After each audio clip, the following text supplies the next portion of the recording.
गुरु प्यारी साध संगत जी, इस वक्त चल रहे महान गुरमत समागम के अंदर साहिब श्री गुरु ग्रंथ साहिब जी के अखंड पाठ साहिब जी दियाँ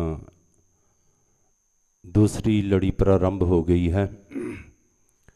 गुरु ने रहमत की, बख्शिश की। इस लड़ी दे विच 14 अखंड पाठ साहिब जी प्रारंभ होए हैं।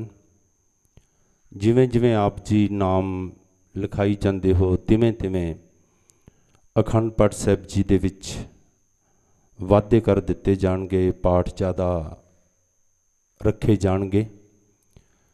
वडभागे हाँ आपां सारे जिहड़े गुरु की गोद दे विच बैठ के हरि जस कीर्तन गुरु दियाँ कथा कहानियाँ सरवण करते हाँ। की मिलता है सत्संग दे विचों? पिछले दिनों दे विच जिहड़ी पिछली पूर्णमाशी लंघ के गई है, भगत रविदास जी का जन्म दिहाड़ा सी। उन्हां दे बचनां तो ये गल स्पष्ट हुंदी है कि वो कहंदे तुसीं पुछदे हो सत्संग दे विचों की मिलदा है। भगत रविदास जी कहंदे कुछ भी ना करो, बस मेरे जीवन वल झात मार लवो। भगत रविदास जी का आसा राग के अंदर एक शब्द है, तुम चंदन हम अरिंड बापरे, संग तुम्हारे बासा, नीच रूखते ऊंच पे हैं, गंध सुगंध निवासा, माधो सत्संगत शरण तुम्हारी। जड़ी ये पंक्ति है, ये रहाव वाली पंक्ति है। हम औगन तुम उपकारी, माधो सत्संगत शरण तुम्हारी, हम औगण तुम उपकारी। भगत रविदास जी ने पहला उदाहरण दी, कहते तुम चंदन परमात्मा नूं कहा, या आपां अपने वास्ते ये भी कह सकते हाँ कि गुरु ग्रंथ साहिब जी। भगत रविदास जी कहते तुम चंदन हम अरिंड बापरे। मैं बेनती करा, दो दरख्तां का जिक्र किया, एक चंदन का ते एक अरिंड का। चंदन की कीमत बड़ी है। चंदन का जड़ा बूटा है, एक तो वह मिलता बहुत घट है, जिमें रब दे विच अभेद होयां दी गिणती बड़ी घट है, विरले कई कई है। तो इसी तरह ही चंदन का बूटा भी बहुत घट प्राप्त होंदा है। भगत रविदास जी कहते तुम चंदन हम अरिंड, तो मैं बेनती करा अरिंड का बूटा थानू आम ही मिल जाएगा।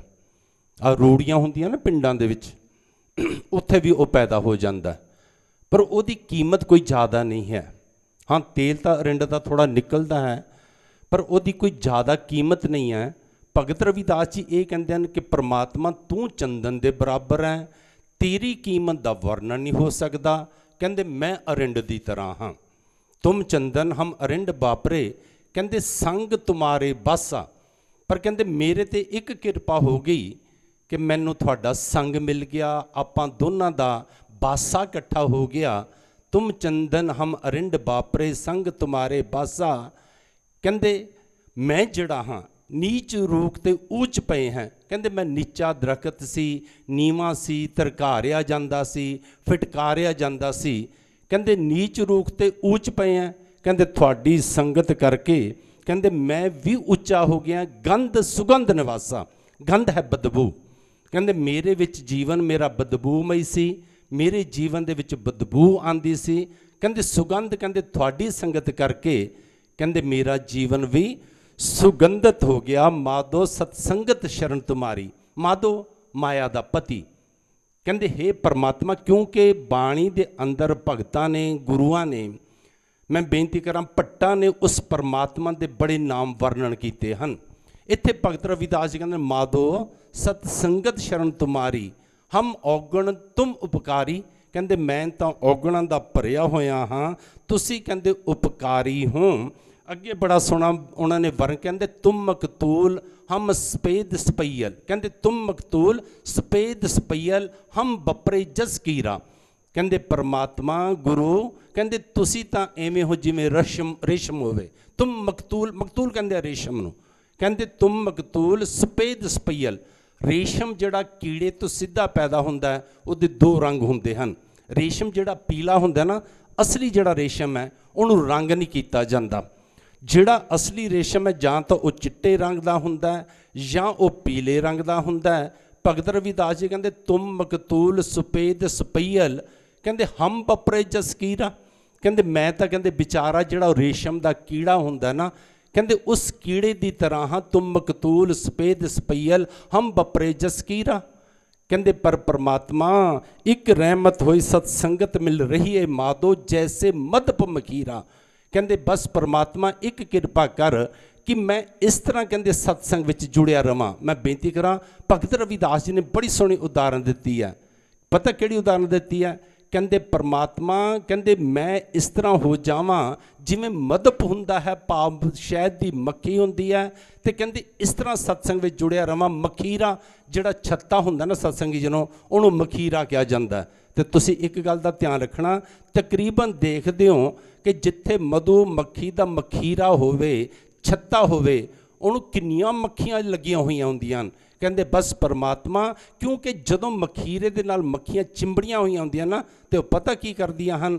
ਮੈਂ ਬੇਨਤੀ ਕਰਾਂ ਸਤਸੰਗੀ ਜਨੋਂ, ਉੱਥੇ ਉਹ ਸ਼ਹਿਦ ਲਿਆ ਕੇ ਇਕੱਠਾ ਵੀ ਕਰਦੀਆਂ ਹਨ, ਅਤੇ ਜਦੋਂ ਜ਼ਰੂਰਤ ਪੈ ਜਾਵੇ ਤਾਂ ਉਸ ਮਖੀਰੇ ਦੇ ਵਿੱਚੋਂ, ਉਸ ਛੱਤੇ ਦੇ ਵਿੱਚੋਂ ਸਤਸੰਗੀ ਜਨੋਂ ਫਿਰ ਉਹ ਉਸ ਜਿਹੜਾ ਅੰਦਰ ਸ਼ਹਿਦ ਹੈ ਉਹਦਾ ਰਸ ਵੀ ਲੈਂਦੀਆਂ ਹਨ।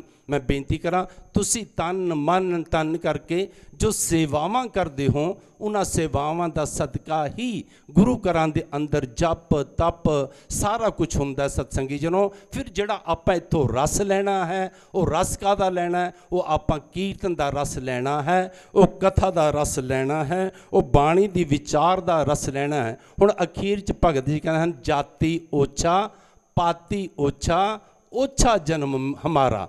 ਭਗਤ ਰਵਿਦਾਸ ਜੀ ਕਹਿੰਦੇ ਹੇ ਪਰਮਾਤਮਾ, ਇੱਥੇ ਓਛਾ ਦੇ ਅਰਥ ਹਨ ਹੋਛਾ, ਭਾਵ ਛੋਟੀ। ਕਹਿੰਦੇ ਮੇਰੀ ਜਾਤ ਵੀ ਛੋਟੀ ਹੈ, ਜਾਤੀ ਓਛਾ ਪਾਤੀ ਓਛਾ। ਕਹਿੰਦੇ ਮੇਰੀ ਕੁਲ ਵੀ ਕਹਿੰਦੇ ਬੜੀ ਛੋਟੀ ਹੈ। ਕਹਿੰਦੇ ਜਾਤੀ ਓਛਾ ਪਾਤੀ ਓਛਾ ਓਛਾ ਜਨਮ ਹਮਾਰਾ। ਕਹਿੰਦੇ ਪਰਮਾਤਮਾ ਮੇਰਾ ਤਾਂ ਜਨਮ ਵੀ ਨੀਚ ਘਰ ਦੇ ਵਿੱਚ ਹੋਇਆ ਹੈ। ਜਾਤੀ ਓਛਾ ਪਾਤੀ ਓਛਾ ਓਛਾ ਜਨਮ ਹਮਾਰਾ। ਕਹਿੰਦੇ ਰਾਜਾ ਰਾਮ ਕੀ ਸੇਵਨਾ ਕੀਨੀ ਕਹਿ ਰਵਿਦਾਸ ਚਮਾਰਾ। ਕਹਿੰਦੇ ਪਰ ਪਰਮਾਤਮਾ ਮੈਂ ਤੁਹਾਡਾ ਨਾਮ ਜਪਿਆ ਹੈ, ਤੁਹਾਡੀ ਬੰਦਗੀ ਕੀਤੀ ਹੈ, ਤੁਹਾਡੇ ਦਰ ਦੀ ਮੈਂ ਸੇਵਾ ਕੀਤੀ ਹੈ, ਤੇ ਕਹਿੰਦੇ ਪਤਾ ਕੀ ਹੋਇਆ? ਕਹਿੰਦੇ ਮੇਰਾ ਜੀਵਨ ਵੀ ਉਜਲਾ ਹੋ ਗਿਆ, ਜਿਹਨੂੰ ਪੰਜਵੇਂ ਪਾਤਸ਼ਾਹ ਆਪਣੇ ਬਚਨਾਂ 'ਚ ਕਹਿੰਦੇ ਹਨ, ਕਹਿੰਦੇ ਰਵਿਦਾਸ ਟਵੰਤਾ ਢੋਰ ਨੀਤ। ਕਹਿੰਦੇ ਜਿਹੜਾ ਰਵਿਦਾਸ ਸੀ ਵਿਚਾਰਾ, ਕਹਿੰਦੇ ਰਵਿਦਾਸ ਟਵੰਤਾ, ਟਵੰਤਾ ਕਹਿੰਦੇ ਹਨ ਢੋਰ ਨੂੰ, ਢੋਰ ਪਸ਼ੂ। ਕਹਿੰਦੇ ਇਹ ਤਾਂ ਪਸ਼ੂਆਂ ਦੀਆਂ ਕਹਿੰਦੇ ਖੱਲਾਂ, ਕਹਿੰਦੇ ਪਸ਼ੂਆਂ ਦੇ ਸਰੀਰ ਖਿੱਚ ਖਿੱਚ ਕੇ ਇੱਕ ਜਗ੍ਹਾ ਤੋਂ ਦੂਜੀ ਜਗ੍ਹਾ 'ਤੇ ਲੈ ਕੇ ਜਾਂਦਾ ਸੀ। ਪੰਜਵੇਂ ਪਾਤਸ਼ਾਹ ਕਹਿੰਦੇ ਰਵਿਦਾਸ ਟਵੰਤਾ ਢੋਰ ਨੀਤ ਤਿੰਨ ਤਿਆਗੀ ਮਾਇਆ। ਕਹਿੰਦੇ ਬਸ ਥੋੜ੍ਹਾ ਜਿਹਾ ਉਹਨੇ ਕਹਿੰਦੇ ਮਾਇਆ ਦੇ ਵੱਲੋਂ ਕਹਿੰਦੇ ਮੋਹ ਹਟਾ ਲਿਆ। ਕਹਿੰਦੇ ਜਦੋਂ ਮਾਇਆ ਵੱਲੋਂ ਮੋਹ ਹਟਾ ਕੇ ਉਸਨੇ ਪਰਮਾਤਮਾ ਦਾ ਨਾਮ ਜਪਿਆ, ਤੇ ਕਹਿੰਦੇ ਪਤਾ ਕੀ ਮਿਲਿਆ? ਪ੍ਰਗਟ ਪਿਆ ਸਾਧ ਸੰਗ। ਕਹਿੰਦੇ ਸਤਸੰਗਤ ਕਰਦਾ ਕਰਦਾ ਕਹਿੰਦੇ ਇੱਕ ਦਿਨ ਪ੍ਰਗਟ ਹੋ ਗਿਆ, ਭਗਤ ਬਣ ਗਿਆ।